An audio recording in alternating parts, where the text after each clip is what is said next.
শোনেন ভাই, একটা কথা আমি আগে বলি, আমারটা শোনেন আগে। না না, শোনা লাগবে আপনাকে, শুনবেন না মানে? না না, বিরত থাকার কথা না, যেটা জানেন না ওটা বলবেন না। আপনি জানেন না, আপনি কি জানেন?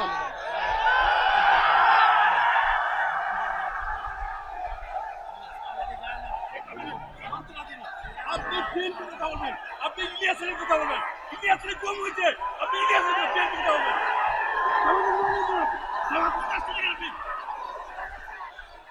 হ্যাঁ,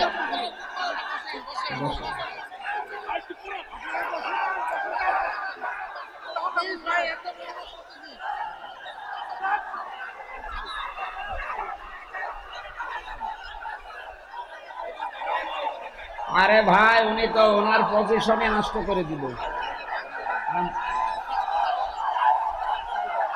হ্যাঁ, আপনারা বসেন বসেন।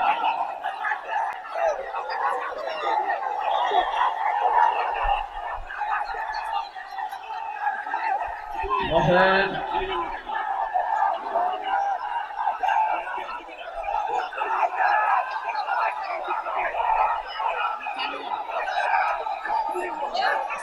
এই কোরআন শরীফ এখানে।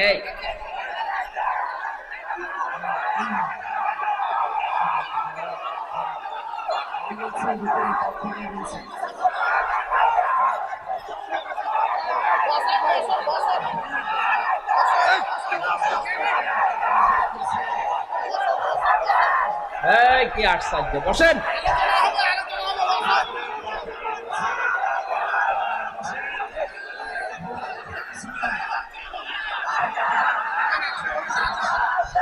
আমরা গেলে মারবো।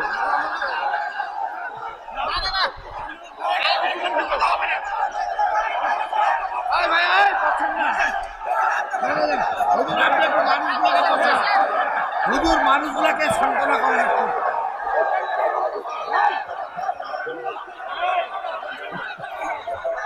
হ্যাঁ, বসেন বসেন বসেন। আলোচনা শুরু করবেন। মানুষগুলাকে একটু সান্ত্বনা দেন হুজুর। হ্যাঁ, কথা না শুনলে আমি চলে যাব কিন্তু। বসেন, আপনারা বসেন, যাবে উনি চলে যাবে। বসেন বসেন বসেন বসেন।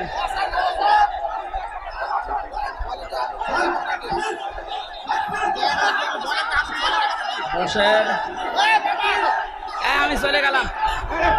কি আশ্চর্য, বসেন না কেন?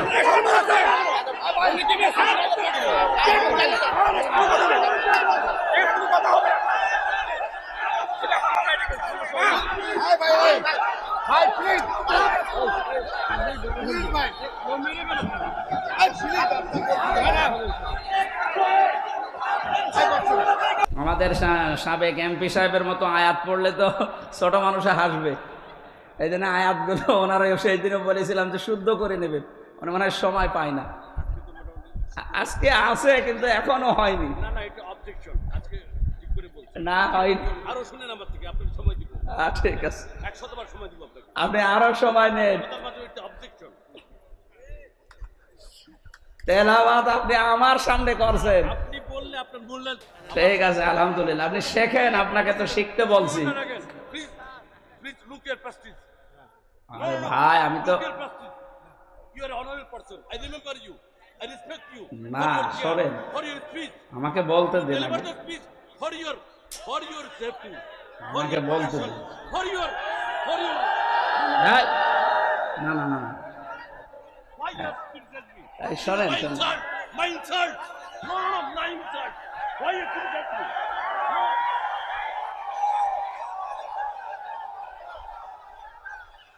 এই সেদিনও আমি ওনাকে বলেছিলাম যে আপনি আয়াতটা শেষ করে নেবেন। এই চুপ করেন। ওনাকে আমি আল্লাহর জন্য ভালোবাসি, আমি আজকেও তেলাওয়াত করেছি। এখন উনি যদি জোর ধরে যে তেলাওয়াত আমার সামনে, উনি কেন? কত বড় বড় হুজুরকে আমি পড়তে দেখেছি, আমি হাফেজি পড়েছি, কারিয়ানা পড়েছি, কোরআনের উপর আমার মাস্টার্স করা আছে। আপনি আমার সামনে যে তেলাওয়াত করছেন, এই তেলাওয়াত আপনার ইমাম সাহেবকে পড়তে বলেন তো।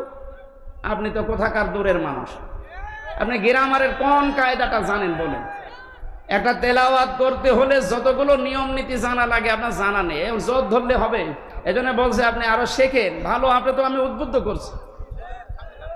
আশ্চর্য ভাই, উনি সম্মানিত মানুষ, ওনার সম্মান আছে এই সমাজে, ওনার অনেক সম্মান আল্লাহ দিয়েছেন। কথা বলবেন না ভাই, যা হয়ে গেছে 5 to 5 অতীত হয়ে গেছে, ওটা আর বলার দরকার নেই, সব বাদ। যে যা করেছে যাক, বাদ দেন ভাই।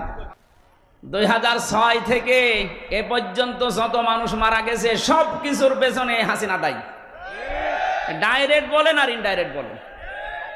6 সালের 28 অক্টোবর কোন কারণে বলেছিল লঘিয়ে বইটা নিয়ে যা যা পারো নিয়ে আসো ঢাকায়? পিটিএ মারেনি জসিমকে, শুধু মেরে শেষ করে দিয়েছে, লাশের উপরে ড্যান্স দিয়েছে। পৃথিবীর ইতিহাস পাল্টিয়ে ফেলেছে মহিলা। তাম দুনিয়ায় 6 জন মানুষের নাম ঘৃণার তালিকায় লেখা আছে, আপনি গুগল সার্চ দেন, তার ভেতর হাসিনার নাম আছে। কয় খালেদার নাম তো নেই। এই মহিলার নাম কোন কারণে? কি আমরা বানিয়ে দিয়েছি? তার কর্মকাণ্ড দেখে এমনি এমনি তো ওরা বানায়নি। 6 জন মানুষের ভেতরে ওর নাম আছে, আরো একজন আছে যার সাথে বিয়ে হওয়ার কথা। ঠিক আছে, এই যে এই মানুষগুলোর নাম জালেমদের তালিকায় লিখা, অত্যাচারী মানুষের তালিকায় লিখা, এটাকে আমরা বানিয়ে দিয়েছি? আপনি এখনো পর্যন্ত মিথ্যা ছড়িয়ে যাচ্ছেন যে আমরা নির্বাচিত ছিলাম। মিথ্যা কথা বলার একটা লিমিট থাকে। নির্বাচিত হয় মানুষ নির্বাচনের মাধ্যমে। 15.5 বছর তো নির্বাচনই ছিল না। তোলা ভাই বলছিল ভোটই দিতে পারেনি। আমার সাথে এক ওসি ছিল জেলখানায়, উনি আমার বলছে, হামজা সাহেব আপনি যে তাওবার ব্যাখ্যা বলে, আমি একটা তাওবা করেছি, দেখেন তো হয়েছে কিনা। কিভাবে? উনি ওই সময় দায়িত্বে ছিল ফেনীতে। রাত 12টার পরে আমি ভোট কাটা আরম্ভ করলাম আমার লোকজন নিয়ে, আল্লাহর নামে ফজর পর্যন্ত কাটলাম। বাক্স ভর্তি করে আমি পাঠিয়ে দিলাম, গোসল করে অজু করে এখন নামাজ পড়লাম। নামাজ শেষ করে আমি তাওবা করলাম, আস্তাগফিরুল্লাহ। আমার তাওবা কি হয়েছে? মানে কি তাওবা বলে না ভণ্ডামি বলে? আপনি কি আল্লাহর কাছে দোষ করেছেন যে আস্তাগফিরুল্লাহ পড়ছেন? দোষ করেছেন আমার কাছে। এই কথা বলেন না কেন? আপনি দোষ করলেন আমার কাছে, আমি ভোট দিতে পারলাম না, আর আপনি তওবা করছেন আস্তাগফিরুল্লাহ আল্লাহর কাছে। আপনাকে আল্লাহ মাফ করবে কি করে? অপরাধ যার কাছে স্বীকার করবেন তার কাছে। যদি যতই মিথ্যা কথা সারা বিশ্বে এখন ছড়াক যে আমি নির্বাচিত ছিলাম, আপনি তো নির্বাচন দেননি, বিনা কারণে এই কথা বলে মিথ্যা আর ছড়িয়ে পাপের বোঝা ভারী করবেন না। আপনার পাপের বোঝা ভারী হয়ে গেছে, পরিপূর্ণ হয়ে গেছে, এই জন্য আল্লাহ এত অপমান করেছে। আমি এটা বানালাম। সূরা আলে ইমরান আল্লাহ পাক বলেন, ইন্নামা নুমলি লাহুম লিয়াজদাদু ইসমা ওয়া লাহুম আযাবুম মুহিন। যখন কারো পাপের বোঝা পরিপূর্ণ হয়ে যায়, ওই মানুষের জন্য অপমানজনক শাস্তি আল্লাহ রেডি করে রাখে। কি অপমান করেছে পৃথিবীর কোন দেশ জায়গা দিচ্ছে না। শুধু শ্বশুর বাড়ি বলে কিছুদিন আছে, তারপরও থাকবে কিনা আল্লাহ জানে। কারণ ওই দেশে তার সবাই ওনার আপন না, বহু মানুষ শত্রু আছে। ভালো মানুষ সব দেশে আছে, কথা বলে না কেন? সুতরাং যারা শয়তানের সাথে মিল হয়, ভালো মানুষগুলো যখন বিবৃতি দেবে না এ ক্যান্সার আমরা দেশে রাখতে চাই না, তখন আপনি যাবেন কোথায়? এ দেশে 130টা মামলা আপনার, গণহত্যা সহ বহু খুন, গুম এবং আয়না ঘরের সাথে জড়িত। আসবেন, যা করেছেন আমার 2 মামলায় যদি বিনা কারণে নির্দোষ অবস্থায় 3 বছর জেল খাটা লাগে, 130টা মামলা 3 বছর করে হলে কত বছর হয়? আপনি কব্বরে চলে যাবেন, এরপর আবার উঠবেন। একবার বলেন না। আমি এরকম মানুষও পেয়েছিলাম জেলখানায়, যে মকিম গাজী। বললাম ভাই আপনার কয় বছর জেল? 160 বছর। 160 বছর মানুষ বাঁচে, তার মানে ও কবরে যাবে, এরপর আবার জিন্দা হয়ে বাকি জেল কেটে দেবে। তো উনি গণহত্যার সাথে জড়িত, এটা স্বীকার করতে রাজি না। তামাম দুনিয়া এখন জানতেছে। যেটা বানিয়েছিলেন আন্তর্জাতিক অপরাধ ট্রাইব্যুনাল, যদিও আন্তর্জাতিক মান ছিল না, ওনার বানানো জিনিস দিয়ে এখন ঠিক ওইভাবে বিচার করা হচ্ছে, অলরেডি আরম্ভ হয়ে গেছে। আল্লাহ ছাড় দেন, ছেড়ে দেন না। আর যে দালালগুলো এতদিন দালালি করেছে, এই যে ব্যারিস্টার সমন, ওর নামের আগে ব্যারিস্টার লাগালে মনে হয় গোনা হবে। এটা জ্ঞান পাপী, বিশ্ব শয়তান একটা। কোরআনের পাখি আল্লামা দেলাওয়ার হোসাইন সাইদিকে বিপদে ফেলার জন্য যত মানুষ কাজ করেছে তার ভেতরে একটা আলেমদের তালিকা করত।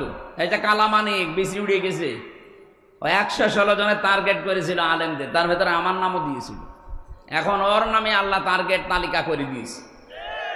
পিটাচ্ছে জনগণ, বাইরে পেলে আমার মনে হয় এখন তো ডিম মারছে, পচা ডিম, বাইরে পেলে পিটিয়ে মেরে ফেলবে। এই জন্য আমাদের সাফ কথা, এটা আমরা পরাধীন ছিলাম। 14 জায়গা না 18 জায়গা 20 জায়গায় একটা অনুমতির সিস্টেম বানিয়েছিল ওরা। আল্লাহ সব কিছুর শিকল ছিন্ন ভিন্ন করে আমাদেরকে একটা সত্যি স্বাধীন দেশ দিয়েছে। এটা টিকিয়ে রাখা লাগবে এই মাজলুমদের। মির্জা আব্বাস গত 3 দিন আগে এই ঘোষণায় দিয়েছে, জীবনে যদি কিচ্ছু না পায় অন্তত যে জালেম বিদায় দিয়েছে এটাই আমার জীবনের সফলতা। আমরা আর চাই করি যারা আছি এদেশে এসে, জামাত বলেন বিএনপি বলেন আর ইসলামী যারা, সব মিলিয়ে আমরা দেশটা সাজাবো, শুধু জালেম বাদ দিয়ে। কারণ জালেমদের জন্য নেতৃত্ব দেওয়া জায়েজ নেই। এটা আমি বানালাম নাকি? সূরা বাকারার ভেতরে আছে 124 নম্বর আয়াতের মাঝের অংশে আছে, হযরত ইব্রাহিম আলাইহিস সালামকে আল্লাহ বলেছিলেন, ক্বালা ইন্নী জাইলুকা লিন-নাসি ইমামা। হে ইব্রাহিম, তোমাকে আমি মানব জাতির জন্য নেতা বানিয়ে দিলাম। আমাদের যিনি জাতির পিতা আল্লাহর ঘোষণা দেওয়া ওইটা, এই বানানোটা না। অনেকে তো বানিয়েছে। জাতির পিতা ইব্রাহিম নবী দোয়া করেছিলেন, আল্লাহ আমার সন্তান আমার স্ত্রী যেখানে আছে এই জায়গাটা তুমি গোশত আর দুধ দিয়ে পরিপূর্ণ করে দিও। হাজার হাজার বছর আগের দোয়া আপনি খেয়াল করেন। কাবা শরীফ সহ পুরা মক্কাতে গোশত আর দুধের কোনো অভাব নেই। সে ছাগল বলেন, বকরি বলেন, উট বলেন। হ্যাঁ, অন্যান্য জায়গায় কিন্তু অন্যান্য ফসলাদি হয়, তো আরব জাহানের ভেতরে মক্কাটায় কোনো ফলাদি ফসলাদি হচ্ছে না। ওখানে শুধু দুধ আর গোশত। এটা জাতির পিতা ইব্রাহিম আলাইহিস সালামের দোয়া। কথা বুঝতেছেন? যখন স্ত্রী আর সন্তানকে মরুভূমিতে রেখে গিয়েছিলেন তখনকার এই দোয়া এখনো পর্যন্ত দোয়ার ফসল চলছে, কিয়ামত পর্যন্ত চলবে। আর এমন জাতির পিতা বানিয়েছে, কোয়েলকে খেত। মুসলমান বলে জাতির পিতা বাঙালি, জাতির পিতা কোয়েলকে খায়। আর আমাদের জাতির পিতা বানিয়েছে কে? মিল্লাতা আবিকুম ইব্রাহিম হুয়া সাম্মাকুমুল মুসলিমিন। তোমাদের জাতির পিতার নাম ইব্রাহিম আলাইহিস সালাম, কারণ তিনি তোমাদের বাবা হিসাবে নাম রেখেছেন মুসলমান। বাবা হিসাবে 11টা দায়িত্ব পালন করা লাগে সন্তানের উপরে। কয়টা বলেন না কেন? প্রথম নম্বরে সন্তানের একটা নাম রাখা লাগে। আমরা এমন বাবা পেয়েছি যে আমাদের নামও রেখেছে একটা অর্থবোধক নাম, মুসলিম, আত্মসমর্পণকারী। আমরা যার তার সামনে মাথা নোয়াই না, আত্মসমর্পণ করি না, করি শুধু আমাদের মালিকের সামনে। এই কথা বলেন। এখান থেকে একটা শিরক দূর করা লাগবে। আল্লাহ সামনে বাদ দিয়ে পৃথিবীর কারো সামনে মাথা নত করা, কারো সামনে নত হওয়া জায়েজ নেই, সে যেই হোক। এই জন্য আমরা সব কাজের আগে পরে এই কথাটা বলি, আল্লাহু আকবার। আপনি নামাজ শুরু করবেন আল্লাহু আকবার দিয়ে, শেষও করবেন আল্লাহু আকবার দিয়ে। যদি আমাদের বাংলাদেশ, ভারত আর পাকিস্তানে একটা বিষয় একটু ঝামেলা আছে। আমি যে আয়াত আজকে পড়েছি এর 1 আয়াত আগে একটা আয়াত আছে, 2 আয়াত আগে একটা আয়াত আছে, যেটা জায়নামাজের দোয়া বলে অনেকে পড়ে। ইন্নী ওয়াজ্জাহতু ওয়াজহিয়া লিল্লাযী ফাতারাস সামাওয়াতি ওয়াল আরদা হানিফা ওয়া মা আনা মিনাল মুশরিকিন। এটা জায়নামাজের দোয়া নয়, এটা কোরআনের আয়াত, সূরা আনআমের 79 নম্বর আয়াত। এটা পড়ার নিয়ম সুন্নাত কায়দা হচ্ছে তাকবীরে তাহরিমা বলার পর ইন্নী ওয়াজ্জাহতু পড়বেন। আমরা আগে পড়ে তারপরে আল্লাহু আকবার বলি, কারণ নামাজ শুরু হবে তাকবীর দিয়ে। আর তাকবীর কি দিয়ে দেয়? জবান করেন না কেন? আর নামাজ শেষ হবে সালাম দিয়ে।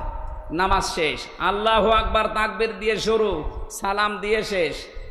এরপরে যদি কেউ দোয়া করে, বিভিন্ন মাসনুন দোয়াগুলো আছে, আপনি পড়তে পারেন, হাত তুলে করেন আর হাত ছেড়ে দিয়ে করেন, এটা আপনার ব্যাপার। কিন্তু নামাজ শুরু করা লাগবে কি দিয়ে বলেন তো? যারা এই যে ইন্নী ওয়াজ্জাহতু ওয়াজহিয়া লিল্লাযী দিয়ে শুরু করেন, আপনার সুন্নাত হয় না। হ্যাঁ, আপনি সওয়াব পাবেন তেলাওয়াত করলে, প্রতিটি অক্ষরে 10টা করে নেকি হবে। কিন্তু সুন্নাত আদায় করতে হলে অবশ্যই আপনাকে তেলাওয়াত করা লাগবে, এটা আল্লাহু আকবার বলার পর। কারণ পৃথিবীর প্রত্যেকটি কাজের ভেতরে সুন্নাতে বরকত আছে, সুন্নাতের বাইরে কোনো বরকত নেই। এখানে যারা আছেন অনেকে ছেলে মেয়ে হওয়ার পরে আকিকা দেয় না, এই এলাকায় আকিকা বন্ধ হয়ে গেছে। আকিকা দেওয়ার সুন্নাত নিয়ম হচ্ছে সন্তান জন্মের 7ম দিনে। অনেকের বাবা হয়তো বিদেশে আছে, জন্মের সময় ছিল না, অথবা বাইরে আছে ব্যবসায়িক কাজে। ও মনে করে বাবা যেই দিন আসবে সেই দিন আকিকা দেব, সে 15 দিন হোক আর 45 দিন হোক। না, এটা নিয়ম না। আপনার সুন্নত মেনে চলতে হলে এই 7 দিনের ভেতরে আপনাকে দেওয়া লাগবে। পরে দিলে আপনার আদায় হবে, কিন্তু সুন্নাত হবে না। কথা বুঝতেছেন? ওই বাবা থাকা লাগবে আকিকার দিন, এইটা তো সুন্নাত না। 7 দিনে আকিকা দেওয়া সুন্নাত। এই সুন্নাতগুলো জীবনে আমরা আমল করি, তাহলে ইন্নী ওয়াজ্জাহাতু ওয়াজহিয়া লিল্লাযী, এটা আজকে থেকে পড়বেন আল্লাহু আকবার বলার পর। কথা মনে থাকবে? হযরত ইব্রাহিম আলাইহিস সালামের কথা বলছিলাম। এমন একটা সুন্দর অর্থবোধক নাম তিনি আমাদের জন্য দিয়েছেন, মুসলিম হুয়া সাম্মাকুমুল মুসলিমিন। তোমাদের নাম তিনি রেখেছেন মুসলিম বা মুসলমান। হযরত ইব্রাহিম সঙ্গে সঙ্গে ওই দিন আল্লাহকে বলেছিলেন, রব্বুল আলামিন, তুমি যে আমাকে মানব জাতির নেতা বানিয়ে দিলে, ক্বালা ওয়া মিন যুররিয়াতি, এটাকে শুধু আমি পেলাম না, নেতৃত্ব দিতে হলে তো বিভিন্ন কোয়ালিটি লাগে, গুণ লাগে। কোরআন শরীফের ভেতরে আমি 27টা গুণ পেয়েছি। কেউ যদি নেতা হতে চায়, আর আমাকে রাগ হয়ে গেল না? আপনাদের মন খারাপ হয়ে গেল? মনে বলছিলেন না আব্দুল হাকিম সাহেব যে আমার দায়িত্ব পৌঁছিয়ে দেওয়া, আমা আলাইনা ইল্লাল বালাগ। এখন আমাকে তো পৌঁছিয়ে দেওয়া লাগবে। যদি আপনার মন খারাপ হয়, আমি তো এই আয়াত বাদ দিয়ে দেব। এই বলতে পারি আমি, মানবেন না মানবেন ওটা আপনার বিবেকের ব্যাপার। 27টা কোয়ালিটি বলা তো। আজকে তাফসির মাহফিলে আয়াতও পড়েছি। একটা আয়াতের উপরে তাফসির করতে হলে সময় লাগে। আর যে কন্ডিশন কত দূর যাবে আল্লাহ ভালো জানি। কালকে আমার মাহফিল আছে ঠাকুরগাঁও গড়িয়া ফাজিল মাদ্রাসায়, ওখানে রাত 9টা থেকে আলোচনা আছে। দরকার ওই 27টা কালকে বলি, আজকে আমরা তাফসিরে যাই। প্রথম হচ্ছে, ইব্রাহিম নবী বলেছিলেন, আমি কি নেতৃত্ব দিতে এই একাই পেলাম দায়িত্ব, নাকি আমার সন্তানাদি কিয়ামত পর্যন্ত তো আসবে, তারা পাবে না? আল্লাহ পাক জবাব দিয়েছেন সঙ্গে সঙ্গে, ক্বালা লা ইয়ানালু আহদিজ যালিমিন। হে ইব্রাহিম, তোমার সন্তানাদি কিয়ামত পর্যন্ত যারা আসবে তারাও নেতৃত্ব দিতে পারবে, নেতা হতে পারবে, কিন্তু যারা জালেম তাদের জন্য কোনো ওয়াদা আমি আল্লাহর নেই। এই যে ইয়ানালু, এটা মোজারে, বর্তমান, ভবিষ্যৎ, প্রেজেন্ট, ফিউচার। আল্লাহ জানিয়েছেন ওই দিন থেকে কিয়ামত পর্যন্ত আমরা যারা ইব্রাহিমের সন্তান দুনিয়ায় আসব, যদি জালেম কেউ হয়ে যায় তার জন্য নেতৃত্ব দেওয়া, নেতা হওয়া জায়েজ নেই। কারণ এটার সাথে আল্লাহর কোনো ওয়াদা। আরো জোরে বলে। অথচ 15.5 বছরের দিকে তাকান, সে যত বড় জালেম ছিল সে তত বড় দায়িত্ব ছিল। আপনি কি মনে করছেন যারা এই যে আয়না ঘরের সাথে জড়িত এরা জালেম না? এক কথা বলুন। কাউন্টার টেররিজমে মাটির নিচে ঘর আছে, ওখানে যারা জড়িত সবগুলো জালেম। এখন যদি বলেন না উনি চাপে পড়ে করেছে, কোন মানুষ যদি জানে যে কেউ জালেম, জানার পরও তার সাথে যদি কেউ সাপোর্ট করে, সহযোগিতা করে, তাকে যদি মেনে নেয়, আমার নবী বলেন সে আমার উম্মত থেকে বের হয়ে যায়। সুতরাং 1628টা চেয়ার ছিল এই দেশে, মেন চেয়ার এটা না। যিনি পালিয়ে গেছে টাট্টা এবং ওই চপ্পু মিয়ারটা সহ 1628টা চেয়ারের প্রতিটি চেয়ারে আপনি হিসাব করে দেখবেন, প্রত্যেকটি চেয়ারে যারাই ছিল সবগুলো জালেম। এগুলো বিদায় নেওয়ার এখনো শেষ হয়নি। এখনো 100 জনের 65 জন বিদায় হয়েছে, 35 জন এখনো আছে।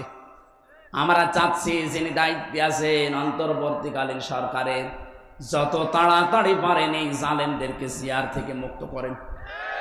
এক কথা বলেন না কেন? এগুলো মুক্ত না হলে নির্বাচন দিয়েও কাজ হবে না। ও শয়তানরা আর এক দুর্বিষণ দিয়ে আটবে, ওদের মায়ের সাথে, ওদের বুবুর সাথে, ভাবির সাথে পরামর্শ করে।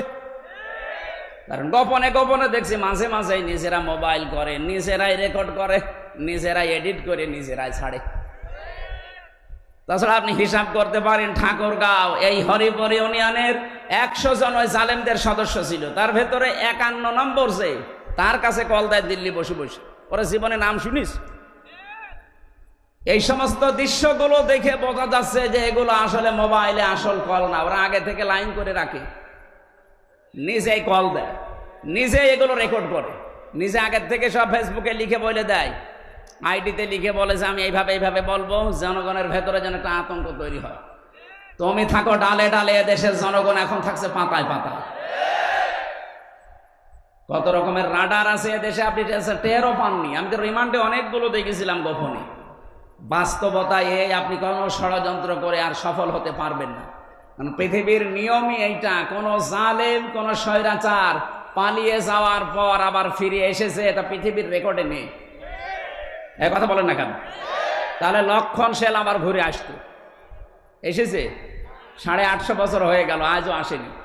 এও 850 বছর না, এ 1550 বছর পরও দেখবেন যে আর আসবে না। আর পেতার তারা যদি কেউ আসে, দু একটা, জনগণ যে অবস্থায় আছে এই মাজলুমদের সামনে পড়লে পিটিয়ে মেরে ফেলবে, কোনো বিচারও লাগবে না। আমার ঝিনাইদহে একজন দেখলাম ছাত্র আন্দোলনের উপরে সরাসরি গুলি করছিল, তার ভিডিও পাওয়ার পরে ওই দিন আগস্টের 5 তারিখে বিকাল 5টায় ও পালিয়েছে 1:30টায়, বিকাল 5টা বাজতে বাজতে 4 রাস্তার মোড়ের ওপরে পিটিয়ে মারার পরে ওর ওই লজ্জাস্থানের ভেতরে আবার কি যেন দিয়েছে, এই আংটা দিয়ে বাঁধিয়ে রেখেছে। জনগণ যাচ্ছে আর জুতা নিক্ষেপ করছে। কোরআনে পড়েছিলাম যে আযাব মুহিন, পাপ যখন পরিপূর্ণ হয়ে যায় তখন তাকে নিকৃষ্ট আযাব আল্লাহ দেয়। এর সচক্ষে আমরা 5 তারিখের পর থেকে অনেকগুলো দেখতে পাচ্ছি। এদের এত অপমান করবে এরা ধারণাও করে না। আরে হয় আমরাও তো জেলে গিয়েছি, আমাদের অবস্থা যা ছিল, এই যে তোলা ভাই বলছিল না, অপমান আমাদেরও করিস, কিন্তু মানুষের ভেতরে একটা সিম্পিতি পেয়েছি, তারা কান্নাকাটি করতো। সিএমএম কোর্ট থেকে যখন আদালত পর্যন্ত নিয়েছে তো মাথায় দড়ি দিয়ে, এই পিজন ভ্যানে যখন কাশিমপুর কেন্দ্রীয় কারাগার থেকে নিয়ে আসতো আদালতে, গাছে মাঝে মাঝে সোলো হতো গাড়ি, পেছনে দেখতাম কিছু মহিলা বোরকা পরা বোরকা ছাড়া, পর্দা করে না কিন্তু আলেম ভালোবাসে, এরা দেখতাম পেছনে দৌড়াতো। আর আমার এই মামুনুল হককে ডাক দিয়ে বলতো, হুজুর কোনো চিন্তা নেই, আর যে মামলা দিয়েছে সব মিথ্যা, সারা দুনিয়া জানে। আর এর যে মামলা দিচ্ছে এ শয়তানও বিশ্বাস করে না, এখনো মামলা ভালো করে হয়নি, আরো দেওয়া দরকার। সম্মানিত ভাইরা, যারা আমরা যারা জেল খেটেছিলাম সম্মানের সাথে, যদিও জালেমরা কষ্টে রেখেছিল, কিন্তু ওরা যা জেল খাটতেছে অপমানের সাথে। শুনতেছি নাকি ভেতরে অনেক জামাই আদর হচ্ছে, এটা যদি বাইরে ফ্ল্যাশ হয়ে যায়, কারাগারের দায়িত্বে যারা আছেন জনগণ কিন্তু জুতা পিটা করবে। আমাদেরকে আপনি পচা ছোলা দিতেন, আর শয়তানের নাকে শুনছে বাড়ি থেকে খাবার আসতেছে। এখনো বললাম না 35 জন আছে জালেমদের দোসর বিভিন্ন চেয়ারে, এরা এগুলো দুর্বিসন্ধি করছে। এই জন্য চাই সংস্কার যখন আরম্ভ হয়েছে, একটা জালেমও যেন এই দেশে চেয়ারে না থাকে, কারণ জালেমদের জন্য নেতৃত্ব দেওয়া, চেয়ারে থাকা জায়েজ নেই। এ ঘোষণা কার? আল্লাহর কথা মানা যাবে না। আমরা চাই এরা সব বিদায় নেই। আমরা মাজলুমরা কোনো দল নেই, মাজলুমদের দল একটাই। কথা বলেন না কেন? 14 দল বাদ দিয়ে বাকি যা আছে আমরা সব মাজলুম। আর আমাদের দল কয়টা? যেভাবেই হোক দেশটা দাঁড় করানো লাগবে। ওর দুর্বিসন্ধি যা করছে সব আল্লাহ নস্যাৎ করবে, আমাদের বিশ্বাস আছে। লিয়াজজিয়াল্লাযীনা আসাউ বিমা আমিলু ওয়া ইয়াজজিয়াল্লাযীনা আহসানু বিল হুসনা। সূরা নজমের ভেতরে আছে, ভালো কাজ করলে ভালো ফল পাওয়া যায়, মন্দ কাজ করলে তার মন্দ ফল আল্লাহ দান করে। আমরা আজকে কোরআনে কারীম থেকে কিছু গুরুত্বপূর্ণ তথ্য আছে আজকের তেলাওয়াতকৃত আয়াতে, আমি আমার ঈমান থেকে বলবো, আমরা যেন মেনে নিতে পারি। বলেন আমিন। দরুদ আর সালাম পাঠ করে সূরা আনআম, কোন সূরা বললাম? 165টা আয়াত আছে, 20টা রুকু আছে, মাত্র একটা আয়াত পড়েছি। আমাকে আল্লাহ যতটুকু জ্ঞান দিয়েছে কোরআনের এই মেধার ভেতরে, এই একটা আয়াতে যত তথ্য আছে, আমার এর ভেতরে প্রায় 70 পৃষ্ঠা নোট করা আছে এই একটা আয়াতের উপরে। যত কথা আমি জানি আয়াত থেকে তাফসীর আকারে আমরা বলার চেষ্টা চালাচ্ছি। ওমা তাওফীকি ইল্লা বিল্লাহ। বলেন আউযু বিল্লাহি মিনাশ শাইতানির রাজিম, বিসমিল্লাহির রহমানির রহিম, আল্লাযীনা আমানু ওয়া লাম ইয়ালবিসু ঈমানাহুম বিযুলমিন উলাইকা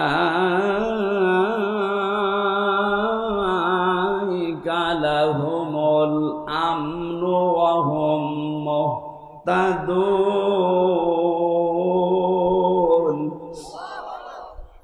আনআম এ শব্দের শাব্দিক অর্থ গবাদি পশু। কি বললাম বলেন তো? গবাদি পশুর নামে আল্লাহ একটা সূরা দিয়েছেন, তার 2-4 আয়াত 5 আয়াত না, 165টা আয়াত আছে। প্রায় সূরার ভেতরে 27টা বিষয়ের আলোচনা পেয়েছি আমি। আমরা আজকে আলোচনা করছি মাত্র একটা ভাগের 4 ভাগের 1 ভাগ।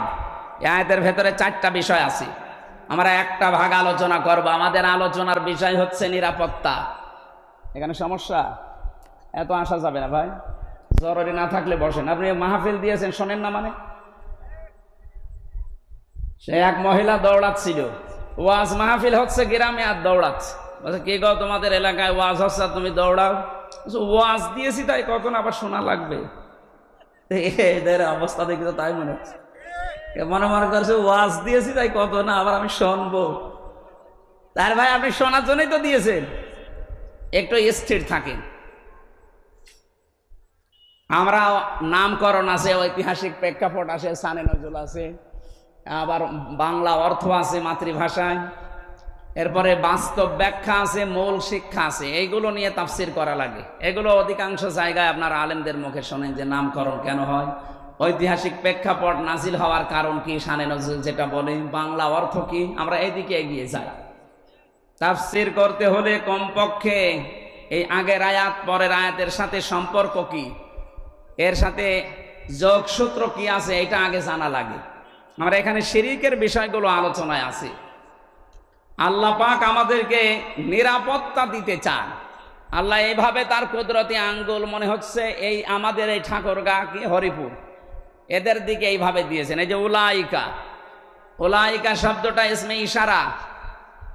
আল্লাহ বলেন এই যে এই মানুষগুলো, উলাইকা লাহুমুল আমনু, তাদের জন্য নিরাপত্তা।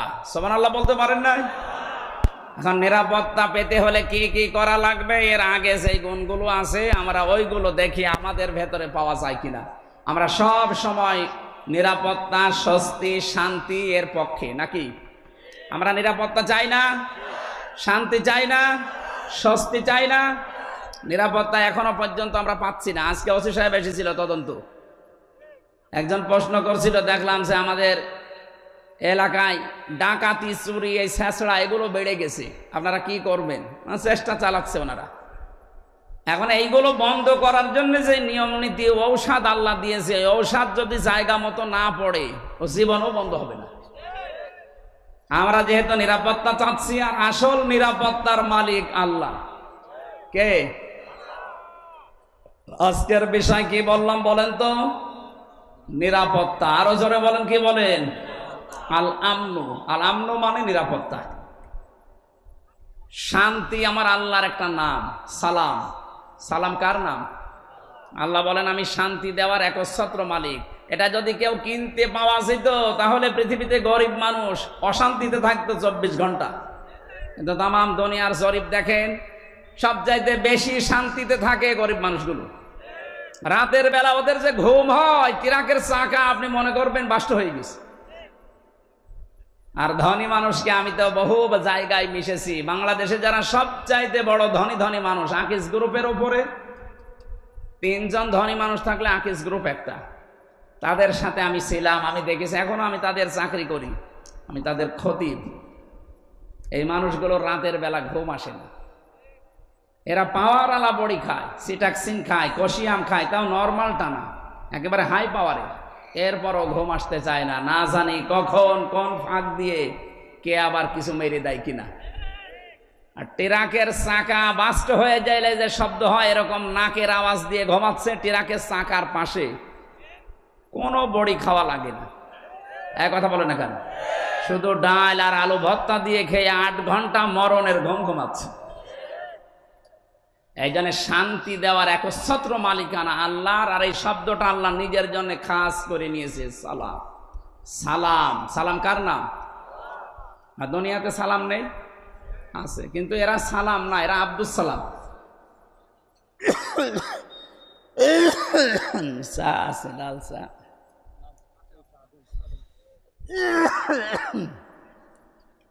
না, ফ্যান সরালে ঘেমে গেলে আবার সমস্যা। এটা উঁচু করে দিন। ঠিক আছে।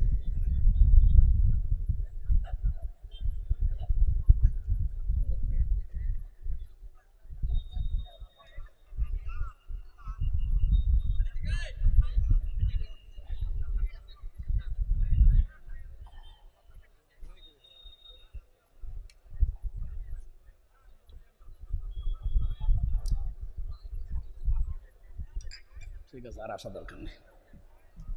থাক থাক থাক, এভাবে হবে। ওটা সরেন, এটাই হবে। থাক। সুবহানাল্লাহ ওয়ালহামদুলিল্লাহ লা ইলাহা ইল্লাল্লাহ। আপনি যেটা জানেন না ওই বিষয়ে কথা বলবেন না, এটা আল্লাহর নির্দেশ। ওয়ালা তাকফু মা লাইসা লাকা বিহি ইলমুন। যেটা জানবেন না সেটা বলবেন না। আগে জেনে শুনে সঠিকভাবে জানার পরে আমার মনে হয় বলা দরকার। এটা আল্লাহর এই নির্দেশটা আমরা সামনে ফলো করি ইনশাআল্লাহ। আল্লাযীনা আমানু, প্রথম শব্দ ছিল যারা ঈমান এনেছে। আমরা বাংলাদেশ যারা এখন বসবাস করছি, আমরা ঈমান এনেছি না ঈমান আমরা পেয়েছি? বলেন তো। আমরা ঈমান পেয়েছি, এই জন্য এটার কদর আমাদের কাছে নেই। যে মানুষগুলো ঈমান এনেছিল তাদের কাছে জীবনের চাইতেও দামি ছিল এই শব্দটা। এই জন্য সাহাবায়ে কেরাম কোন জায়গায় যদি একত্রিত হতেন, আলাদা হওয়ার আগে এই শব্দটা তাদেরকে একে অন্যকে তেলাওয়াত করে শোনাতেন। ওয়াল আসরি ইন্নাল ইনসানা লাফি খুসরিন ইল্লাল্লাযীনা আমানু ওয়া আমিলুস সালিহাত ওয়া তাওয়াসাউ বিল হাক্কি ওয়া তাওয়াসাউ বিস সাবর। পৃথিবীর সময়ের কসম আল্লাহ দিয়েছেন, মানুষ ক্ষতির ভেতরে আছে। তবে তারা বাদ দিয়ে যারা ঈমান আনে আর নেক আমল করে, হকের কথা বলে আর ধৈর্য ধারণ করে হক পথে থাকতে গিয়ে, এই কথাটা সাহাবায়ে কেরাম কেন শোনাতেন? কারণ ওই মানুষগুলো ঈমান আমাদের মতো ঈমান পায়নি, তারা ঈমান এনেছিল। আমরা যদি আজ সত্যি ঈমান আনতাম, একটা ধর্ম থেকে আর একটা ধর্মে আসা এটা যে কত বড় কঠিন কাজ। আপনাকে যদি কেউ এখন খ্রিস্টান হতে বলে, হিন্দু হতে বলে, আপনার কাছে যেমন কঠিন লাগবে, অন্যান্য ধর্মের লোক যারা ইসলামে আসতেছে, আজকে যে রিপোর্ট বেরিয়েছে, পুরা হিন্দুস্তানের বিভিন্ন প্রদেশে মুসলমানের সংখ্যা দিন দিন বাড়তেছে আর হিন্দুদের সংখ্যা দিন দিন কমে যাচ্ছে। এটা একটা তাদের মাথা ব্যথার কারণ। ওরা তো এমনি উসবিস করছে না, যে নিজের ধর্ম বাদ দিয়ে অন্য নতুন ধর্মে আসা এটা যে কত বড় কঠিন কাজ, যারা আসে তারা জানে। এই জন্য যারা আসতেছে এই সত্য ধর্মে, আমরা যেহেতু আগে থেকে আসি, আমরা তো আর ঈমান আনি নাই, আমরা ঈমান পেয়েছি। সাহাবায়ে কেরামের মতো যদি আমরা ঈমান আনতে পারতাম, হযরতে বেলাল তিনি ঈমান এনেছিলেন। তিনি একজন হাবশী গোলাম ছিলেন, ইথিওপিয়া। ঈমান আনার কারণে তার উপরে যে অবর্ণনীয় নির্যাতন, জুলুম, অত্যাচার হয়েছিল আমরা হাদিসে বহুবার শুনেছি। আমাদের উপরেও যারা আমরা ঈমান আনলাম বলে দাবি করছি, সামনে যদি এরকম পরিবেশ আসে যে ঈমানের উপরে টিকে থাকতে গিয়ে জুলুম, অত্যাচার, নির্যাতনের স্টিমরোলার যা চলেছে, অতীতে আরো বেশি আসবে, এটাই স্বাভাবিক। পৃথিবীর বড় বড় বিপদগুলো আল্লাহ নবীদের উপরে দিয়েছিলেন, কারণ তাদের ঈমান একেবারে উচ্চ পর্যায়ে ছিল। এর চাইতে নিম্ন বিপদ আল্লাহ দিয়েছিলেন যাদের ঈমান আরেকটু দুর্বল ছিল। এদেশে সত্যিই যারা ঈমানদার, যাদের ঈমান সঠিক মাত্রায় উপরে উঠে গেছে, নবীদের অনুসারী যারা, তাদের বিপদ আপদ বেশি। আর যাদের ঈমান আমাদের মতো ছোটখাটো নিভো নেবো, তাদের বিপদ আপদ কম। আল্লাহ জানে এদের যদি বিপদ দেয় একেবারে বেঈমান হয়ে যাবে। আমরা যারা ঈমান পাইনি, আমরা ঈমান যারা এনেছি সত্যি সত্যি, এই মানুষগুলোকে ঈমানের উপরে টিকে থাকার জন্য যে কাজগুলো সামনে আসবে, প্রথম কাজ হচ্ছে ওয়ালাম ইয়ালবিসু ঈমানাহুম বিজুলমিন। তারা যেন কলুষিত না করে তাদের ঈমানকে শিরিকের সাথে। এই পৃথিবীতে যত পাপ আছে আল্লাহর দৃষ্টিতে সবচাইতে বড় পাপের নাম হচ্ছে শিরিক করা। আমি যদি এখন বাড়িতে গিয়ে দেখি আমার স্ত্রীর কাছে অন্য কেউ শুয়ে আছে, আমার যেমন খারাপ লাগবে। আল্লাহ আমাকে যেমন নিজের হাতে বানিয়েছে, এখানে কারো কর্তৃত্ব নেই, কারো কোনো হাতও নেই। মা বাবা বিছানায় ছিল এতটুকুই, বাকি যা করার কে করেছে আমার উপরে বলেন তো? এই যে মানুষ জন্ম নেওয়ার পরে ভেতরে চারটা জিনিস আছে, ফাঁকা থাকে এই নালীগুলো। যারা জন্মের পরে আল্লাহ নিজের তরফ থেকে এইটে দেয়, এটা যদি ওটা এইটে না দিত তাহলে ওইটার জন্য কমপক্ষে আপনারা দুনিয়ায় ওটা ঠিক করার জন্য, এখন বাংলাদেশ যে চিকিৎসা সিস্টেম, এই সিস্টেম অনুযায়ী প্রতি মাসে 4 লক্ষ করে টাকা লাগবে শুধু ওই 4টা ফোঁটা বন্ধ করার জন্য। আমার এক পরিচিত মাওলানা ছেলের এটা হয়েছে, জন্মের পর ওটা ফোঁটা বন্ধ হয়নি, ওটা এই হাওয়া অবস্থায় ছিল। আল্লাহ দয়া করে আমাদেরকে বন্ধ করে দিয়েছিলেন, এই জন্য টাকাগুলো লাগে না। বিশ্বের যে সমস্ত উন্নত দেশগুলোতে আমি চিকিৎসার জন্য এখানে গিয়ে দেখেছি কত মানুষের কত রোগ।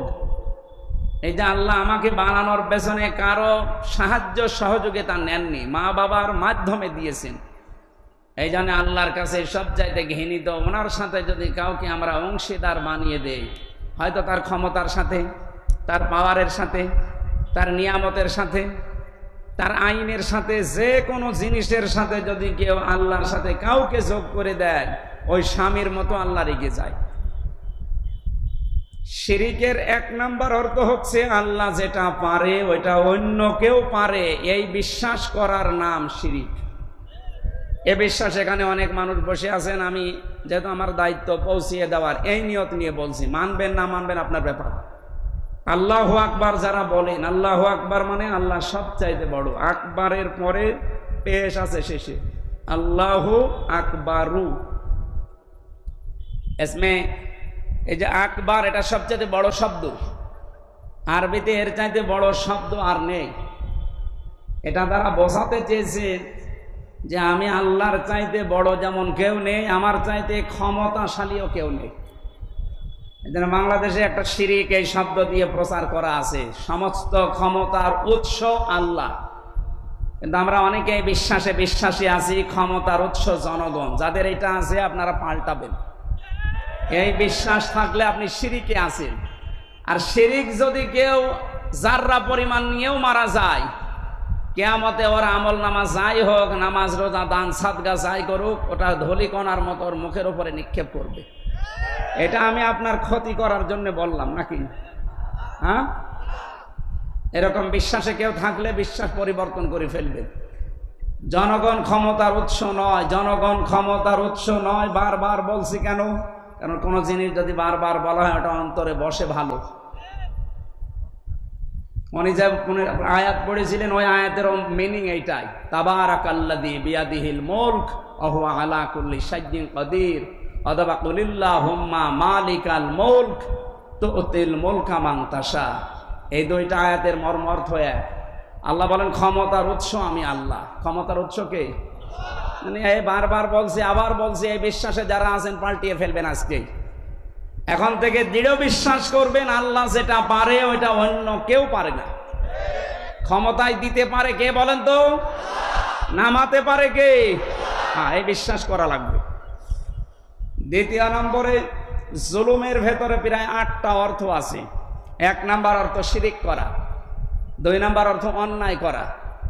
দুনিয়ায় যত অন্যায় আছে সবচাইতে বড় অন্যায় যে মানুষ আল্লাহর সাথে করে, সেটার প্রথমটা কি বললাম? শিরিক। বলেন কি বললাম? শিরিক প্রধানত 4 প্রকার হয়। শিরিক বিল জাত, শিরিক বিল সিফাত, শিরিক বিল ইখতিয়ারা, শিরিক বিল হুকুক। তাফসীরের ভেতরে দেখেছি এই 4 প্রকার ভাগ শ্রেণী বিন্যাস করে 8 প্রকার করা আছে। এগুলো আবার শ্রেণী বিন্যাস করে করা আছে 12 প্রকার, এরপরে করা আছে 16 প্রকার, 22 প্রকার, 42 প্রকার, 72 প্রকার, 120 প্রকার। এই যে বেজুলমিন, তাদের ইমানকে তারা জুলমের সাথে শিরিকের সাথে মিশায় না। এ জাতিকে মুশরিক বানানোর জন্য বিভিন্ন কৌশল চলছিল। বিভিন্ন মোড়ে মোড়ে মূর্তি তৈরি করার মাধ্যমে মানুষদেরকে যে উল্টা পাল্টা ফতোয়া দিতেন যে আমরা ভাস্কর্য বানাই না, ভাস্কর্য আর এই মূর্তি জিনিস এক না। শুধুমাত্র পশু পাখি এবং গাছ গাছালি এইগুলো বাদ দিয়ে যার ভেতরে জীবন আছে, এরকম যারা চলাফেরা করতে পারে, নড়াচড়া করতে পারে, কথা বলতে পারে, এরকম কোন জিনিসের যদি আপনি প্রতিকৃতিও বানিয়ে রাখেন, এইটাও সূরা হজ এই আয়াত অনুযায়ী এটা শিরিক। এই মহা শিরিক থেকে আমাদেরকে আল্লাহ এই জাতিকে অন্তত কিছুটা হলেও বাঁচিয়েছে। যারা এই শিরিক করার জন্য বহু টাকা পয়সা খরচ করেছিল, দেশে পুরা টাকাটা সব চলে গেছে। আমাদের জীবনে আমল ইমান কম থাক, ব্যক্তি পর্যায়ে যতটুকু যে কাজ করে যাচ্ছেন আল্লাহ ইচ্ছা করলে মাফ করে দেবেন, কিন্তু শিরিকের কোনো অপরাধ যদি কারো জীবনে থাকে আর এইটা নিয়েই যদি আপনি মারা যান, আপনি বিশ্বাস করেন আপনি জান্নাত পাবেন না। ইন্নাল্লাহা লা ইয়াগফিরু আন ইউশরাকা বিহি ওয়া ইয়াগফিরু মা দুনা যালিকা লিমান ইয়াশা। দুনিয়ায় আমি যদি ইচ্ছা করি আল্লাহ সব অপরাধ বান্দারে মাফ করে দিতে পারবো, তো শিরিক করলে মাফ হবে না। আমরা আশা করছি শিরিকের সাথে যেন আমরা জড়িয়ে না পড়ি। নবীজি বলেন তখন যদি কেটে ফেলা হয়, আগুনে পুড়িয়ে দেওয়া হয়, তারপরও শিরিক করবি না। অথচ এটা রন্ধ্রে রন্ধ্রে ঢুকে পড়েছিল প্রায়। যারা তাবিজ ব্যবহার করেন এটাও এক প্রকার শিরিক। এই এলাকায় আছে কিনা আমি জানি না, যদি থাকে তাবিজ খুলে ফেলবেন। তাবিজ ব্যবহার করা গলায় হোক, মাজায় হোক, হাতে হোক, জায়েজ নেই। এটা আবু লাহাবের স্ত্রী থেকে শুরু হয়েছিল। নবীজি ওর যে 2 সন্তান ছিল, ওতবা আর ওতাইবা, ওরা তখন নবীর 2 মেয়েকে তালাক দিয়ে বাড়ি থেকে চলে যায়। নবীজি ওই দিন কান্নাকাটি করে একটা কথা বলেছিলেন যে আমাকে যেভাবে কষ্ট দিলে এই কঠিন পর্যায়ে আমার সংসারটাই অচল, চলতে চাই না। আর সেই জায়গায় 2টা মেয়ে একসাথে তালাক দিয়ে গেলে একটা বাবার অবস্থা কেমন হয়। এই কঠিন অবস্থায় বিশ্বনবী জানিয়েছিলেন, দেখো যা করলে তোমাকে বাঘে খাবে। ও বাড়িতে যাওয়ার পরে ওর মা জিজ্ঞাসা করেছিল, মোহাম্মদ কিছু বলেছে? আসার সময় বলেছিল যে এই বর দোয়াটা দিয়েছে আমাদেরকে নাকি বাঘে খাবে। ও নবীজিকে বিশ্বাস করতো না, কিন্তু এই কথা বিশ্বাস করতো যে মোহাম্মদ কোনোদিন মিথ্যা কথা বলেনি। ও যা বলেছে এতদিন সব সত্য হয়ে যায়। সুতরাং বাঘে খাবে যখন বলেছে, এই কথার আর মিস্টেক নেই, সুতরাং সতর্ক থাকা লাগবে ছেলেকে নিয়ে। ও তখন ইয়ামেন দেশ থেকে, তাফসিরে লাহাবের তাফসিরে আছে ইয়ামেন অথবা সিরিয়া, এই 2টা দেশের এক দেশ থেকে এই যে তাবিজ যেটা বলা হয় পাথর, এইগুলো নিয়ে নিজের ছেলেদের গলায়, হাতে, মাজায় এগুলো বেঁধে দিয়েছিল যে এইগুলো দিয়ে মোহাম্মদের বর দোয়া কাটানো যাবে। আমরা যারা করি এগুলো, তারা এই বিশ্বাসেই করি যে জিন ভূত পরি এগুলো যেন আমার সন্তানের কাছে না আসে, কারো চোখ না লাগে, নজর না লাগে, কেউ যদি জাদু টোনা না করে। এই জন্যই তো লাগায় নাকি? না, এটা লাগানো যাবে না। এর উত্তম পদ্ধতি সূরা নাস আর ফালাক, এই 2টা নাজিলই হয়েছে এই কারণে। বিশ্বনবীকেও জাদু করেছিল, উনি শুকিয়ে যাচ্ছিলেন। শেষ পর্যন্ত এই 2টা সূরা নাজিল হওয়ার পরে উনি আবার স্বাভাবিক অবস্থায় ফিরে আসেন। যেন আমরা যদি নিতে চাই রাসূলুল্লাহর কাছ থেকে নেব, তাবিজ আবু লাহাবের স্ত্রীর কাছ থেকে নেওয়ার দরকার নেই। এখন থেকে সকালে সন্ধ্যায় সূরা নাস আর ফালাক পড়ে নিজের শরীরে একটু ফৎকার লাগাবেন। কেউ যদি এরকম কিছু করে থাকে, জাদু টোনা, জিন পরি, ভূত যাই বলেন, কিচ্ছু কাজে লাগবে না, কোরআনের ইজ্জত ইনশাআল্লাহ। 5 ওয়াক্ত নামাজের পরে যদি আয়াতুল কুরসি কেউ তেলাওয়াত করে, আর এর ভেতরে 10টা শিক্ষা আছে আল্লাহর সম্পর্কে, আল্লাহর 10টা ক্ষমতার কথা আছে আয়াতুল কুরসির ভেতরে। কেউ যদি বিশ্বাস করে প্রতি 5 ওয়াক্ত ফরজ নামাজের পরে পড়তে পারে, ও মরণের সঙ্গে সঙ্গে আল্লাহর জান্নাত দিয়ে দেবে। সূরা ফাতিহা একবার 5 ওয়াক্ত নামাজের পরে মাস্ট বি, সময় পেলেই একবার পড়ে নেবেন। এটা দুনিয়ার যত রোগ আছে সব রোগের একমাত্র প্রধান ঔষধ সূরা ফাতিহা। এই জন্য শেফা বলা হয়। জোরে বলেন সুবহানাল্লাহ। আমরা শিরিক থেকে মুক্ত থাকবো। 7টি গোনা মানুষদেরকে পৃথিবী থেকে শান্তি দূর করে দেয়, তারে ধ্বংস করে ফেলে। এটা আবু হুরায়রা থেকে বর্ণিত। বিশ্বনবী বলেন 7টা অপরাধ দুনিয়ায় যারা করে, এই মানুষগুলো থেকে আল্লাহ শান্তি তুলে নেয়, এদের ধ্বংস অনিবার্য। 1 নম্বরে যারা আল্লাহর সাথে শিরিক করে, 2 নম্বরে যারা জাদু টোনা করে, 3 নম্বরে যারা সুদ খায়। সুদের ছড়াছড়ি দেশে চলছে এখনো পর্যন্ত। এটা বন্ধ হওয়া ওয়াজের দ্বারা, এই মিলাদ মাহফিলের দ্বারা সম্ভব না। যতদিন পর্যন্ত এই দেশে যাকাত ভিত্তিক অর্থনীতি কায়েম না হবে ততদিন সুদ বন্ধ করা সম্ভব না। এটা ওয়াজের দ্বারা বন্ধ হয় না, এটা আইনের দ্বারা বন্ধ হয়। এই জন্য আইন যদি তৈরি হয়, ইসলাম যদি দেশে আসে, যাকাত ভিত্তিক অর্থনীতি যদি কায়েম হয়, তাহলে সুদ থাকবে না। অনেকে বলে যে সুদ না হলে চলবে কি করে? যে সমস্ত দেশ ইসলাম মেনে চলে তাদের দেশে ব্যাংকিং ব্যবস্থায় সুদ নেই, তারা চলছে কি করে? সুদের বিপরীত যেটা আল্লাহ দিয়েছেন ওইটার নাম হচ্ছে যাকাত। নাম কি? এটা যদি কায়েম হয় দেশে রাষ্ট্রীয়ভাবে, সম্পদ যাদের যেখানে যা আছে বছরে বছরে আপনাকে যাকাত দেওয়া লাগবে, এটা রাষ্ট্রীয় কোষাগারে যাবে। ওখান থেকে দেশের গরিব যারা আছে যাকাত পাওয়ার যোগ্য 8 প্রকার মানুষ, তাদের বাড়িতে বাড়িতে পৌঁছিয়ে দেওয়া হবে। এটা সোনালী যুগে যদি হয়ে থাকে ওমর ইবনে আব্দুল আজিজ রহমতুল্লাহ আলাইহি জামানায়, তাহলে এ জামানায় হবে না? মানে উনি যদি করতে পারে কোরআনে কারিমের এই যাকাত ভিত্তিক অর্থনীতির মাধ্যমে সুদ আপনি বন্ধ করেন, এটা জোরালো দাবি তোলা দরকার রাষ্ট্রীয়ভাবে, যেটা কায়েম হয়। যারা আছে হয়তো ওনারা এ সম্পর্কে করবে না বা এ বিষয়ে ভালো অভিজ্ঞ না।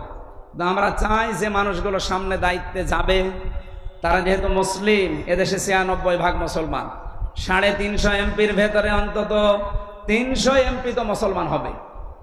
কথা বলে না কেন?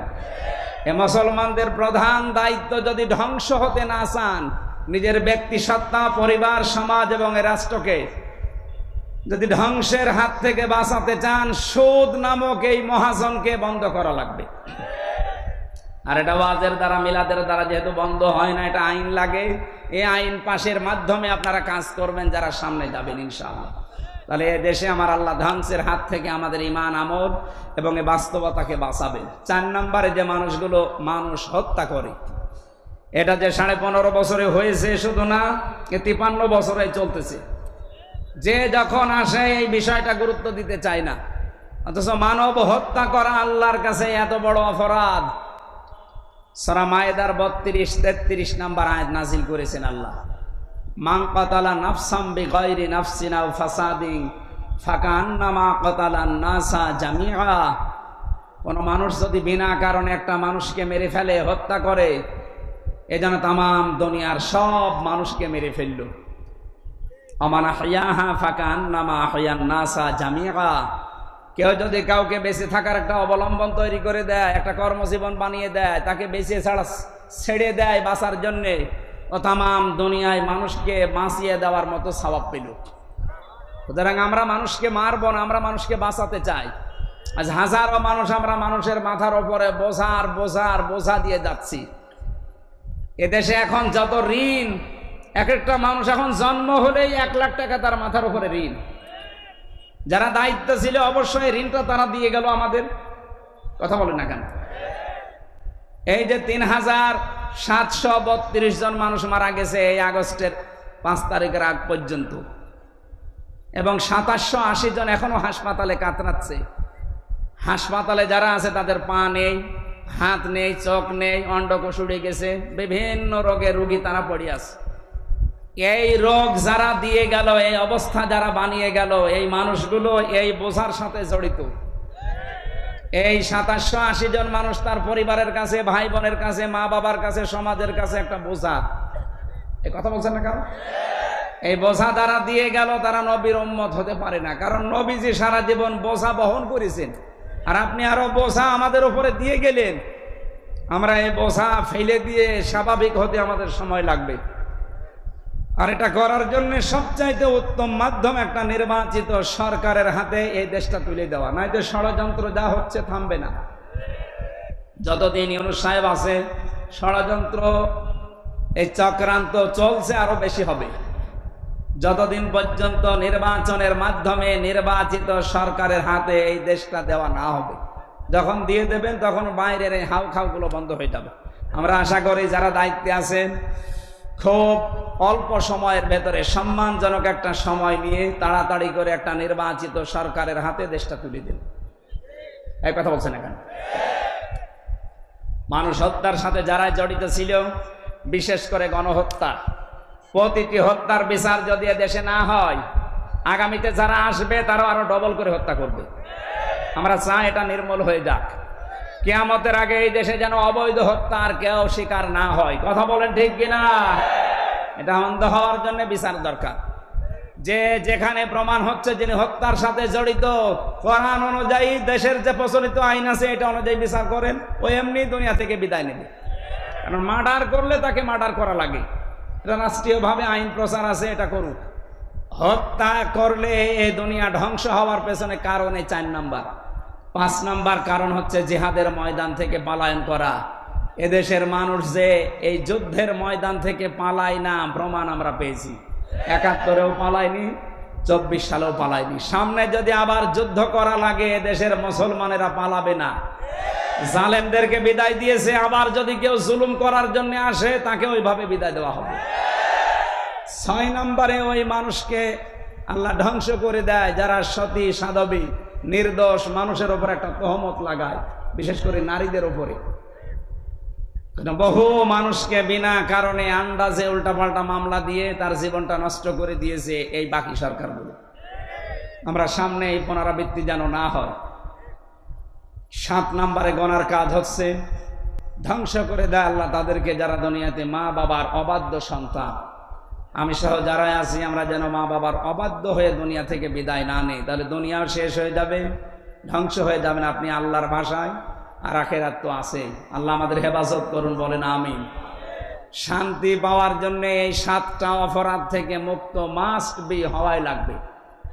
1 নম্বরে শিরিক, 2 নম্বরে জাদু, 3 নম্বরে সুদ, 4 নম্বরে মানুষ হত্যা, 5 নম্বরে জিহাদের ময়দান থেকে পলায়ন করা, 6 নম্বরে সতী সাধবী নারীর প্রতি মিথ্যা অপবাদ দেওয়া, জেনার তহমত দেওয়া, 7 নম্বর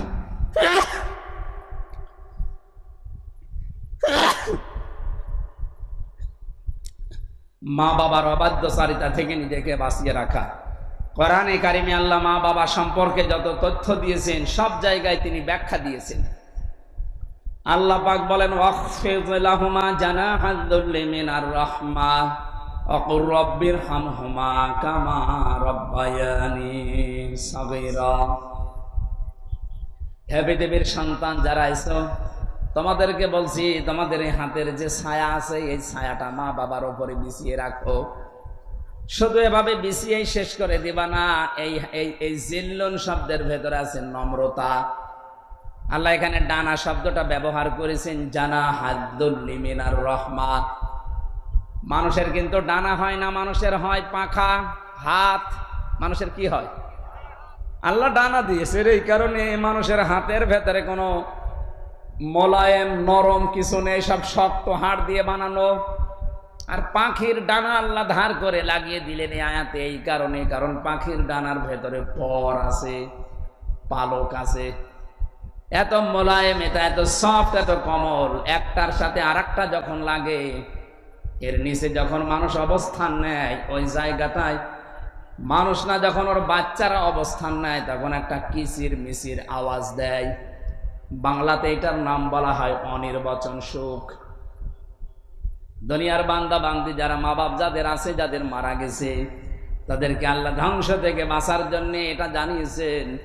মা বাবা যাদের আছে তাদের উপরে এভাবে ডানা বিছিয়ে ধরবা। অবস্থায় আছে এই বুড়ো বুড়িগুলো, এদের অবশ্যই সন্তান আছে। এই সন্তানগুলো জান্নাত পাওয়ার কামনা যদি করে ব্যর্থ হবে, কারণ এদের যে অবস্থা দেখে আসলাম, আপনিও কিন্তু ওই বয়সে একদিন পতিত হবেন। আপনার সন্তানও ঠিক ওইভাবে আপনার সাথে আচরণ করবে, বৃদ্ধাশ্রমে রেখে আসবে। আর আমাদের শিক্ষা ব্যবস্থার যে হাল যা করিয়ে ফেলেছে এই 15.5 বছরে, যদি এর ভেতরে ইসলাম পুঙ্খানুপুঙ্খানু প্রবেশ করানো না যায়, এই শিক্ষা নিয়ে সামনে আরো মানুষ সব বৃদ্ধাশ্রম বানাতে উদ্বুদ্ধ। কারণ এই শিক্ষায় মা বাবার সাথে কোনো সম্পর্ক নেই। ছোটকাল থেকে ওই যে আমেরিকায় যেভাবে হচ্ছে, তার বাচ্চাকে তারা কোলে করে ঘুরে বেড়ায় আর নিজের বাচ্চাকে হুইল চেয়ারে করে ঠেলে। আমাদের অবস্থাও সামনে এইটাই হবে যদি আমরা এখনো পর্যন্ত ইসলামকে শিক্ষায় বসাতে না পারি। বিচার ব্যবস্থা বলেন, চিকিৎসা বিভাগ বলেন, শিক্ষা বলেন, প্রশাসন বলেন, যত জায়গা আছে, মুসলিম হিসাবে আমাদের দাবি উঠুক যে আমরা ইসলাম চাই। এক কথা বলেন। 53 বছর বহু কিছু আমরা দেখেছি, কাঙ্ক্ষিত মানে শান্তি পাইনি। আমরা যদি সত্যি নিরাপত্তা চাই, শান্তি চাই, স্বস্তি চাই, ইসলামের বাইরে কিছু নেই, এটাকে আপনাকে স্বীকার করা লাগবে। তাম দুনিয়া এটা স্বীকার করছে, আমরাও করছি। সুতরাং আমরা চাই সামনে আল্লাহ ইসলামের হাতে এ দেশটা যেন তুলে দেয়। যারা এর সাথে আছেন আপনাকে নিয়ে আল্লাহ বিজয় করবেন। আপনি যদি বাইরে চলে যান আপনাকে ছাড়াই ইসলাম বিজয় হবে। ইসলাম এসেছে এই দুনিয়ায় বিজয় হওয়ার জন্য। লিইয়ুযহিরাহু আলাদ-দীনি কুল্লি, দুনিয়ায় যত নিয়ম নীতি ধর্ম আছে সবগুলোকে আল্লাহ পেছনে ফেলে ইসলামকে উপরে তুলতে চায়। এ দায়িত্ব কার? বলেন কার? আল্লাহর দায়িত্ব। আল্লাহ আমাদের মাধ্যমে পালন করাবেন। আমরা যেন অন্তত এই পথে থাকতে পারি। জীবন আর কয়দিন, বাঁচলেও ভালো, মরলেও ভালো, আমরা ইসলামের খাদেম হয়ে মরতে চাই। কারণ আমাদের একটা টার্গেট আছে, আমাদের বেতন পাওয়া লাগবে। আমাদের বেতনের নাম জান্নাত, বেতনের নাম দুনিয়া না। যেই কয়দিন আছি ইসলামের সাথে লেগে থাকতে রাজি আছি, মারা গেলেও ইসলামের সাথে থেকে মরতে রাজি আছি। আমাদের আসল টার্গেট বেতন। বেতনের নাম কি? যারা এই বেতন চান না তাদের দুনিয়া শেষ। আপনি দেখছেন না জালেমদের অবস্থা? এখনো পর্যন্ত যদি কারো মনের ভেতর ওইরকম কিছু থাকে যে আমিও এরকম করব, আপনারও শুধু দুনিয়া না, দুই জগৎই শেষ হয়ে যাবে। আমি আবার বলছি, ইসলাম এদেশে কায়েম হবেই, হয় আপনাকে নিয়ে নয় আপনাকে বাদ দিয়ে। আপনি সাথে থাকলে ভালো, সাথে না থাকলেও আল্লাহর অসুবিধা নেই। আল্লাহর ক্ষমতা কমে গেছে। মানুষের মন ঘোরাতে আল্লাহর সময় লাগে না। আপনি দেখছেন না পার্সেন্টেজ এই দেশে কয়েকদিনের ভেতরে মানুষ যেভাবে মাজলুমদের পক্ষে ঝুঁকতেছে, সময় দেন কিছুদিন, এদেশের সব মানুষ মাজলুমের পক্ষে চলে আসবে। কারণ মানুষের এই যে অন্তরটা, এটা আল্লাহর কুদরতি হাতের ভেতরে। উনি যখন ইচ্ছা নড়াচড়া করেন। মানুষকে পাল্টাতে 10 বছর সময় লাগবে না, আল্লাহর একদিনে পাল্টিয়ে দেবে। এই জন্য আমরা চাই আপনি ইসলামের সাথে থাকেন, আপনাকে নিয়ে ইসলাম এদেশে কায়েম হোক। আপনি সাথে না থাকলেও ইসলাম কায়েম হবেই ইনশাআল্লাহ। আমরা যেহেতু সবাই শান্তি চাই, স্বস্তি চাই, আল আমন, নিরাপত্তা চাই। নিরাপত্তার জন্য ইসলামের বিকল্প কিছু আছে? বহু ইজম দিয়ে চেষ্টা চালিয়েছে। নিরাপত্তা দূরের কথা, আমেরিকায় সন্ধ্যা 7টার পর আর মার্কেট খোলা রাখতে পারে না, নিরাপত্তা দিতে পারে না। আরে দেশে ইসলাম এখনো নেই, তারপরও নরসিংদী বাবুরহাটে যান, রাত 12টা, 1টা, 2টা পর্যন্ত দোকান খোলা আছে, তাও তো দেশে এখনো নিরাপত্তা নেই। আর ইসলাম কায়েম হয়ে গেলে দিন রাত সমান হয়ে যাবে। নবী জানিয়েছেন এই পৃথিবীর ময়দানে যদি ইসলাম কায়েম হয়, যেখান থেকে কায়েম শুরু হবে ওখান থেকে শেষ পর্যন্ত একটা যুবতী মেয়ে অথবা একটা মালদার মানুষ তার সম্পদগুলো নিয়ে যাবে, শুধুমাত্র আল্লাহর ভয় ছাড়া ওর অন্তরে কোনো ভয় থাকবে না। সে অবস্থা আমাদের সামনে আসতেছে, আমরা ওইটা চাই নাকি? অহম মুহতাদুন, এবং এরাই হবে হেদায়েত প্রাপ্ত দল। আমরা এই 7টা বড় বড় গোনা থেকে নিজেদেরকে বাঁচিয়ে রাখবো। মা বাবা যাদের আছে অন্তত তাদের যে কোনো মূল্যে খুশি রাখার চেষ্টা করি, জায়েজ পন্থা। আল্লাহ আমাদের জন্য যেন বানানো যে জান্নাত আছে মা বাবার খেদমতের দ্বারা, হমা জান্নাতুকা হমা নারুকা, মা বাপ তোর জান্নাত, মা বাপ তোর জাহান্নাম। আমি সহ যারা এসেছি, যাদের বেঁচে আছে খেদমত করে খুশি রাখি, মারা গেছে তাদের জন্য নামাজ, কোরআন এবং দোয়া করে আল্লাহ তাদের মর্যাদা যেন বাড়িয়ে দেয়। শরীর এবং চারিদিকে খেয়াল করে আজকের মতো শেষ করছি। আজকের এই অবস্থার জন্য আমি দুঃখ প্রকাশ করছি ভাইয়ের কাছে এবং আপনাদের কাছে। এটা ছড়াবেন না, তাহলে ঠাকুরগাঁও বদনাম হয়ে যাবে। সভাপতি কই? ও সভাপতি সাহেব এখন একটু কথা বলার পর আমরা মোনাজাত করে দিচ্ছি।